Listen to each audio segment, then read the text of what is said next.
Bismillahirrahmanirrahim. Alhamdulillahirabbil alamin wassalatu wassalamu ala Rasulillah wa ala alihi wa sahbihi ajma'in. Amma ba'd. Assalamualaikum warahmatullahi wabarakatuh. So dahil napag-usapan natin ang tungkol sa negosyo na pa-installment na halos ito ay napagkasunduan na po ng mga ulama, siyempre in general, pangkalahatan, hindi naman as napagkasunduan at mayroon pa rin ilan sa mga ulama na nagsabi na ito ay bawal. At dahil may request, ito ay bilang pagpapalawak ng kaalaman. Tayo kasi direct to the point tayo sumasagot dahil para sa public talaga yung sagot natin. Hindi naman natin kailangan pang i-detalye masyado kasi po bagay na kailangan ng mga tao yung sagot lang. Pero dahil yung estudyante naman ay mga dalil at mga pananaw ng ating mga ulama ang kailangan nila, so bibigyan natin ng oras ito kahit sa maiksi minuto lang. Dito meron dito nag-comment, sabi niya, Ustad, pwede po babanggitin yung mga dalil ng mga madhab kung bakit nila ito pinahintulutan? Student po ako. Ibig sabihin, gusto niya ng detalyado at mga katibayan ng ating mga ulama tungkol po sa pagpapahintulot ng pagbibinta ng installment. Ang dalil nila, ito po, ang sabi ng Allah subhanahu wa ta'ala, wa ahallallahu al-bay'a wa harrama ar-riba. Inihalal ng Allah subhanahu wa ta'ala ang pagbibinta, pagninegosyo, at ang ipinagbawal lang ng Allah subhanahu wa ta'ala ay ang pagpapatubo. So may interest. So riba lang yung pinagbawal ng Allah subhanahu wa ta'ala sa negosyo at kabilang ang pa-installment sa negosyo. Kasi wala naman talagang riba dyan. Pangalawang dalil ng ating mga ulama, sabi ng Allah subhanahu wa ta'ala, ya ayyuhalladhina amanu idza tadayantum bidaynin ila ajalin musamma faktubu. So sabi ng Allah subhanahu wa ta'ala, o kayo mga mananampalataya, kapag nagkaroon kayo ng kasunduan, mayroon kayong mga utangan na napagkasunduan na may sa particular na panahon, kung kailan ito babayaran, ay kailangan ng isulat ninyo. Magkaroon kayo ng kasulatan. So ito ay dalil na sa utangan, pinahintulutan ang pag-uutangan. Ang pag-uutangan ay katulad din po ng pagpapa-installment na hindi po siya cash. Isulat, ang sunna po ay isusulat po kung kailan magbabayad para po hindi magtatalo pagdating ng panahon. So yan po yung pangalawang dalil. At dalil naman po sa sa hadith ng Propeta sallallahu alaihi wasallam, sabi ng Propeta sallallahu alaihi wasallam, man aslafa fi shay'in, ang sino mang nais niya magpautang ng anumang bagay, palyasli fi kailin ma'lum, kailangan magpautang siya na kailangan tukoy particular po yung kanyang timbangan. Yung kalimbawa lata, kailangan particular kung ilang lata yung utangin niya. Wa wazdin ma'lum, at kung gaano kabigat. Ila ajalin ma'lum, at kung kailan siya magbabayad.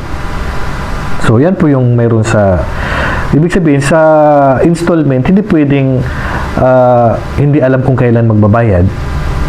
At hindi rin pwede na hindi mababanggit yung presyo niya sa time ng ng utangan, kung kailan babayaran. Kailangan mabanggit na yung presyo niya sa time na hindi pa kayo naghihiwalay. Kasi pag hindi binanggit ang presyo doon, dito papasok yung pagbabawal. At hindi nabanggit kung kailan babayaran, dito rin papasok yung pagbabawal.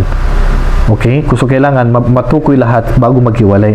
Pag cash, ito ang presyo. Pag utang, ito ang presyo. So ganun po dapat. Yun po yung sinabi ng Propeta sallallahu alaihi wasallam. At ito rin na ginawa ng Propeta sallallahu alaihi wasallam, yung siya yung utang, sabi sa hadith ni Imam al-Bukhari, ishtara an-nabi sallallahu alaihi wasallam ta'aman min yahudihin ila ajalin wa rahanahu dir'ahu. Ang Propeta sallallahu alaihi wasallam bumili ng pagkain sa isang Hudyo, hindi siya cash, at isinangla ng Propeta sallallahu alaihi wasallam ang kanyang panangga sa labanan. So isa yan sa mga dalil ng ating karamihan sa ulama. Si Ibn Abbas radhiyallahu anhuma, sabi niya, la ba'sa an yaqula abi'uka hada ila sanatin bikada wa ila sanatain bikada. So si Ibn Abbas, sabi niya, walang problema na sasabihin mo na ibibenta ko sa iyo to pagka isang taon lang, pag 2 taon ganitong presyo niya, pag isang taon lang itong presyo niya. So magkaiba ng presyo yung dalawa. So pinahintulutan po yan. So pangkalahatan, yan po ang dalil ng ating mga ulama kaugnay po sa pagpapahintulot nila na pwedeng ibenta o pwede pumasok sa negosyo na installment na pag cash ay mas mura at pag utang ay madadagdagan ang kanyang presyo. Ngayon, babagitin natin ang pananaw ng ating mga ulama, yung salita ng ating mga ulama tungkol po sa sa bagay na ito. Okay. Sa ulama ng Hanafiya, sa kitab na ni Imam Al-Kasani rahimahullah, sabi niya, idza ba'ahu bi thamanin ma'lumin ila ajalin ma'lumin jaza. Kapag bininta niya yung isang item sa isang particular na panahon, ay pinahintulutan ito basta particular na panahon. Li'anna al-ajala yuqabiluhu juz'un min ath-thaman. Halimbawa, pag bininta niya yung isang item sa presyo sa particular na panahon, pwede. Ibig sabihin dito, li'anna al-ajala yuqabiluhu juz'un min ath-thaman, dahil yung pagpapa-extend mo ng panahon na doon pa niya babayaran, pwede mong dagdagan yung kapalit ng mga panahon na yun na in-extend mo. Halimbawa, ang ibig sabihin niya dito yung pa-installment. Pag cash, 1,000 yung bigas, pero dahil nga hindi niya ika-cash, pwede mong dagdagan ng presyo kapalit nung pag-i-extend ng panahon. Yan yung sabi ng Hanafiya. Okay? Ito ay nabanggit sa kitab na Bada'i as-Sana'i. Sa mga ulama ng Hanafiya, ng Malikiya, sabi ni Ibn Rushd rahimahullah, ajaza Malik al-bay' ila ajalin bi ziyadatin fi thamani idha istaqarra thaman 'inda al-aqd. Pinahintulutan ni Imam Malik ang pagninegosyo o pagbibinta sa particular sa panahon na kumbaga hindi sa susunod sa panahon na hindi kumbaga pagpapa-extend ng panahon na may kapalit na dagdag na presyo. Halimbawa, pagkas ganito, pagka in-extend natin, hindi ka magbabayad ganitong araw, may dadagdag na presyo. Idastaqarra thaman indal aqd. Ang mahalaga doon sa usapin ninyo bago kayo naghiwalay, nabanggit na yung presyo doon. Pag utang 1,000 ang bigas, pag cash 1,000, pag utang magiging 1,200. So doon pa lang mababanggit na yung presyo niya. Kapalit nung pagpapa-extend mo, pwede ka magdagdag ng presyo. Yan yung pananaw ni Imam Malik o ng mga Malikiya. Sabi ni Dirdir rahimahullah, sabi niya, yajuzul bay' bi akthar min thamani naqdi li ajli ta'khir. Pwede sabi niya na magdagdag, pwede mas mataas ang presyo kapag utang. Pwede mas mataas ang presyo kapag utang.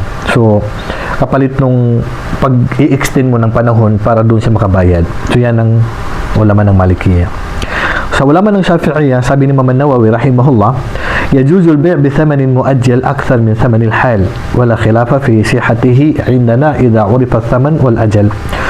So sabi niya pwede sa negosyo o sa bintahan na ang presyo niya sa panahon na hindi cash ay mandadagdagan kaysa sa presyo niya sa cash. At lahat ng ulama ng Shafi'i, sabi niya sa amin, ay tanggap ito.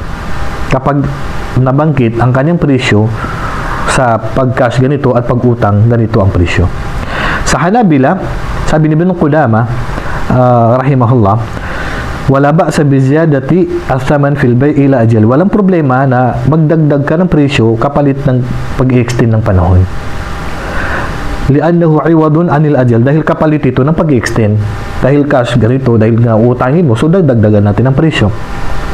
So yan po yung pananaw ng apat na madhab. So sa mga uling mga scholar, pinahintulot ng Sheikh bin Baz, ni Sheikh Uthaymeen, ni Imam Al-Qardawi. So yan po yung pananaw ng ating mga ulama at nabanggit ko na rin po yung mga dalil nila. So tungkol naman po sa mga sa scholar na nagbabawal dito, so inshallah susunod na ito kung sakali na ma-request na babanggitin natin ang pananaw na hindi nagpahintulot dito at ang kanilang dalil at kung ano ang sagot dito na ano ang tama doon sa dalawang opinion. So ito po yung kabuuan ng pananaw ng ating mga ulama at ang kanilang mga dalil. Pangkalahatan, walang matibay na dalil na nagbabawal sa ganitong paraan ng negosyo, yung pa-installment na kapag cash ay ganitong presyo, kapag utang ay nadadagdagan ng presyo. Ang tulad ng sinasabi ko noon, basta wag lang po papasok sa ginto at saka silver ang pagpapa-installment kasi papasok ito sa riba. Tatalakayin ko din inshallah kung bakit pasok sa riba ang negosyo, ang pagpapa-installment ng ginto at saka silver. So yan lang po, Allahu a'lam. Wa sallallahu ala nabiyina Muhammad wa ala alihi wa sahbihi ajma'in. Assalamu alaikum warahmatullahi wabarakatuh.